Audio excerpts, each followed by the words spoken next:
Welcome, welcome. Well, with that new Lilo and Stitch live action film coming out, I figure why not check out the original animated version. So, Lilo and Stitch is a 2002 American animated science fiction comedy drama film produced by Walt Disney Feature Animation and released by Walt Disney Pictures. It was written and directed by Chris Sanders and Dean Du Bois in their directorial debuts and produced by Clark Spencer. And it's based on an original story created by Sanders himself. And the film's design and aesthetics are based on his personal style, which he originally created back in 1985. However, he would later abandon this until 1997 when Thomas Schumacher, the president of Walt Disney Feature Animation at the time, approached Sanders with the objective of producing, and I quote, "the Dumbo of our generation." I so fell in love with it.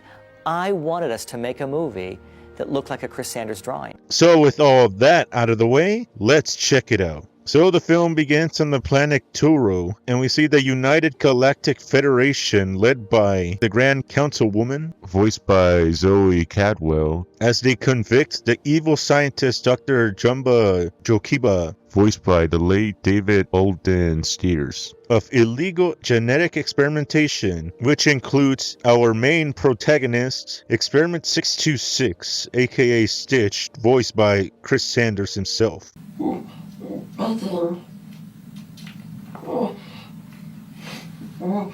Waiting. Anyways, the councilwoman tries to communicate with 626, and it does this.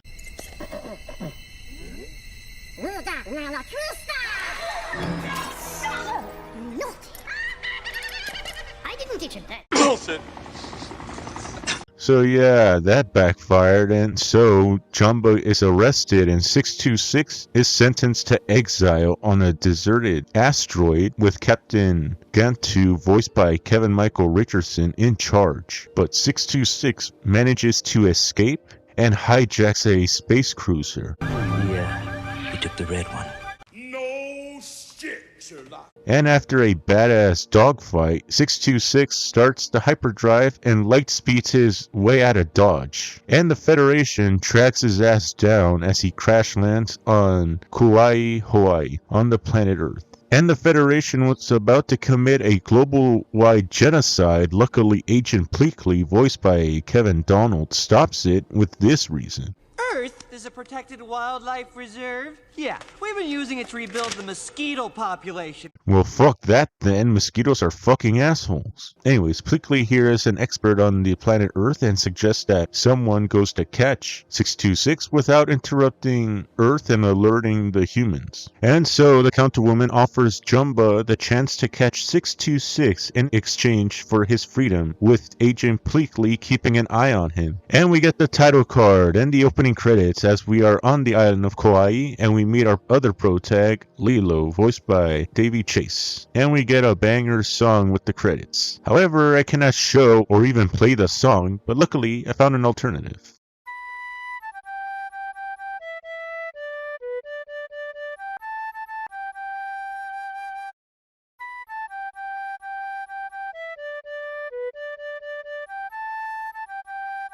Anyways, Lilo arrives late to her hula practice and couldn't dry herself, which causes this. And the reason why she is late is because she was giving a fish a peanut butter and jelly sandwich. Why is this so important? Pudge controls the weather. You're crazy. Ha! Get him! Yeah! Hot shiz, man! Woo! Unfortunately, she gets in trouble and she books it before her sister Nani, voiced by Tia Career, who struggles to take care of her younger sister following their parents' death in a car crash. Moreover, a social worker named Cobra Bubbles, voiced by Ving Rhames, aka Marcellus Wallace from Pulp Fiction. I'ma get medieval on your ass. Anyways, he doubts Nani can be a adequate guardian for Lilo and threatens to place her in a foster home if Nani's situation fails to improve in 3 days. Just 3 days? Oh my goodness! Oh, I'm having a bad day!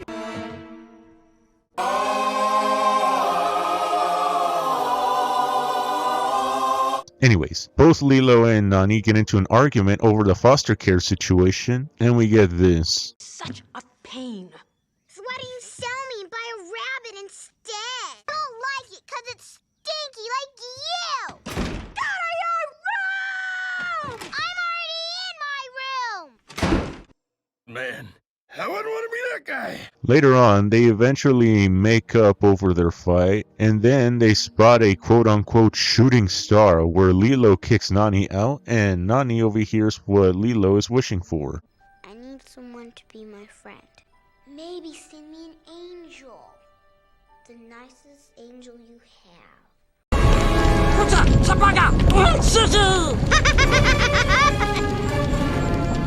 Well, we're boned. Anyways, shortly after landing on Earth, 626 starts blasting and threatens a frog and gets hit by 3 passing trucks. And he gets taken to an animal shelter where the other dogs are scared shitless. To be fair, they just watched the thing, so I can't blame him there. Anyways, Nani brings Lilo to the animal shelter to adopt a dog. And Lilo adopts 626, who is impersonating a dog, and gives him a name. His name is Stitch.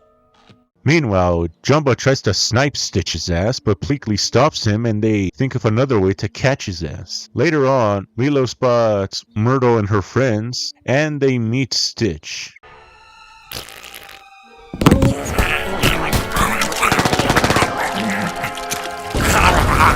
Oh, and Stitch spots Jumbo and Pleakley, and he just GTAs that tricycle and goes all over the island and gets a seizure. It's nice to live on an island with no large cities. Are you okay? It's funny because it's true. Later on, we meet another character, David, voiced by Jason Scott Lee, last seen on this show in the live-action Mulan film. Anyways, he's putting a show which ends like this.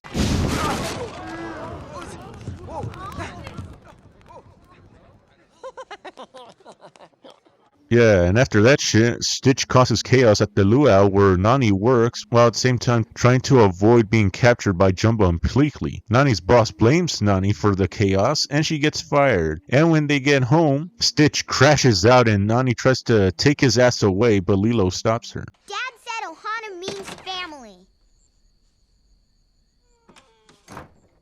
Huh? Ohana means family. Family means Nobody gets left behind. And fun fact, the filmmakers were introduced to Ohana by their tour guide as he tells them the meaning of the word and how he knew everybody on the island like family even though they are not related. It doesn't matter if you're blood related. It doesn't matter if you're actually family. It's like you can have a group of friends and that would be your ohana. Anyways, later that night, Pleakley gets a first-hand experience with mosquitoes.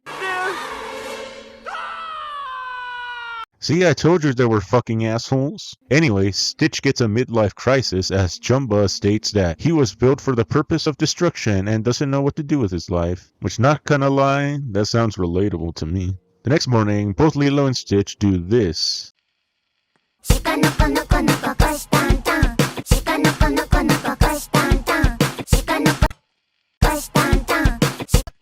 Unfortunately, I can't play too much of it or else I'll get a strike, but luckily, I found a parody.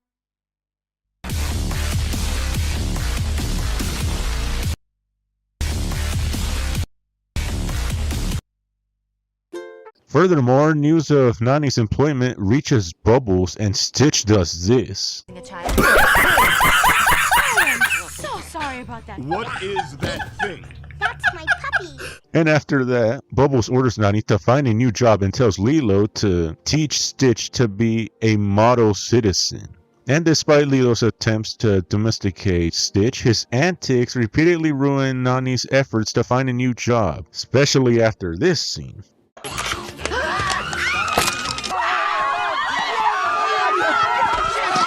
Again, I can't show the whole thing, but I do have a parody.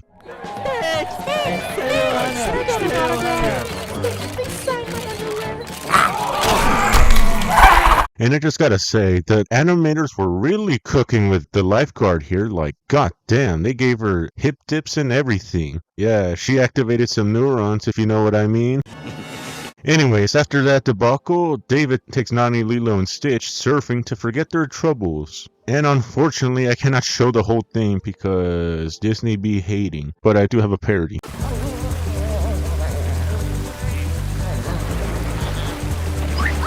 Unfortunately, it gets interrupted when Jumba and Pleakley again attempt to capture Stitch and unintentionally drag Lilo underwater. Nani rescues Lilo while David rescues Stitch. And if that wasn't bad enough, Bubbles, having observed the whole mishap, tells Nani he will retrieve Lilo the following morning. And feeling guilty for causing so much trouble, Stitch runs away. And again, I cannot show the whole scene. Luckily, I found a parody.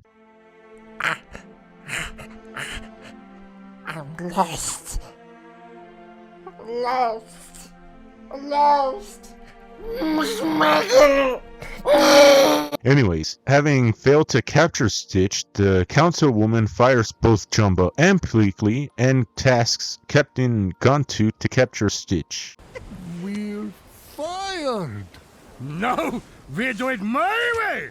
You, eh? Meanwhile, David informs Nani of another job opportunity, and she leaves Lilo at home alone. Unfortunately, Jumba and Pleakley chase Stitch back to the house, where both Stitch and Jumba duke it out, and Lilo calls Bubbles.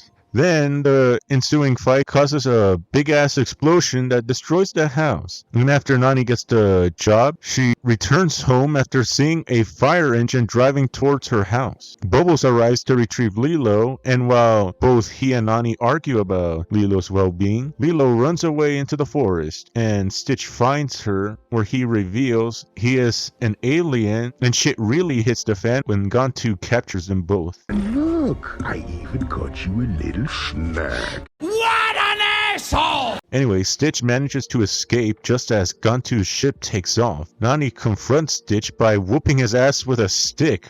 Talk! I know you can. Okay. Then, Jumba and Pleakley immediately capture his ass. Nani asks them to save Lilo, but they tell her that they're only here to capture him. And as Nani breaks down, Stitch remembers the phrase Ohana. Ohana means family.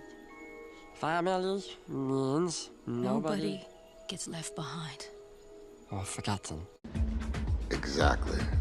And he convinces Jumba to rescue her, where he agrees. Both Jumba and Pleakley take Stitch and Nani aboard their spaceship to pursue Gontu and rescue Lilo. Gontu, what's going on? I thought you'd like to know that the little abomination is...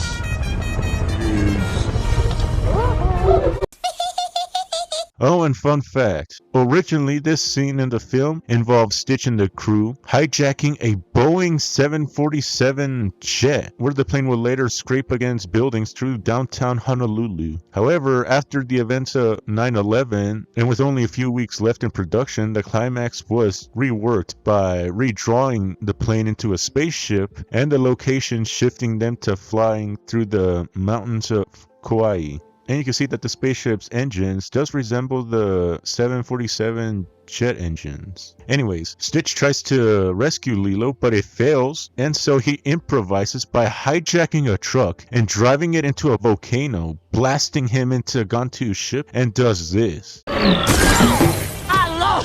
You're vile, you're foul, you're flawed! Oh, so cute and fluffy!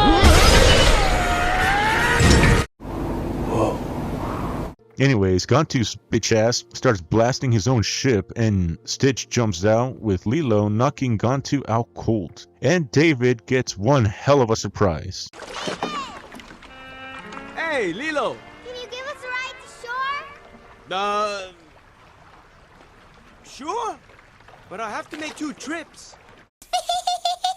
Then the councilwoman arrives to retrieve Stitch herself and fires Gontu for endangering Lilo and failing to capture Stitch. However, after observing Stitch's civilized behavior and being informed that Lilo legally owns him because she bought him at a pet shelter, the councilwoman decrees that Stitch will live out his exile on Earth and that both Lilo and Nani are under the protection of the United Galactic Federation. Furthermore, Bubbles reveals that he was a former CIA agent who previously met the Grand Councilwoman in Roswell, New Mexico back in 1973. Moreover, Jamba and Pleakley both joined the family and rebuilt their house with David and Bubbles' help. And the film ends with various footage and pictures of Stitch and his new family's life together.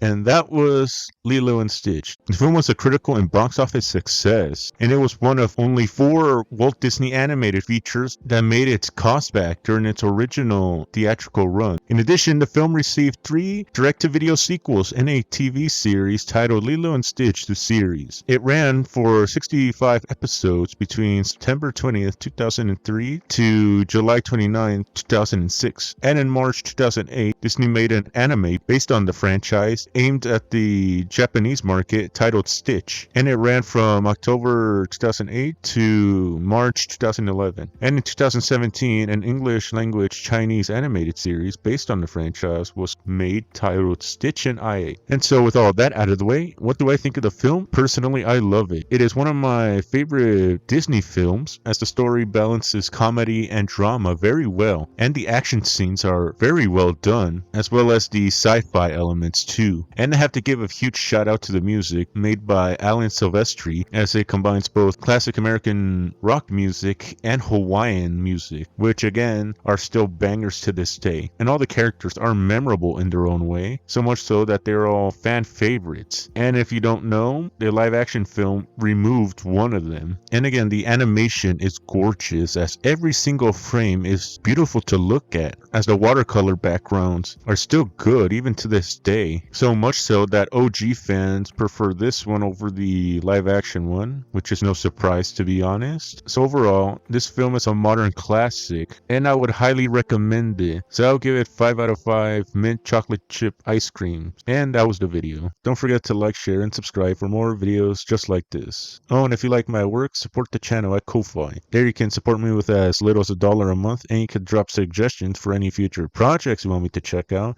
and you get to drop your names in the credits. And if you do support me, I thank you very much, and I appreciate it very much. So stay safe out there, and goodbye.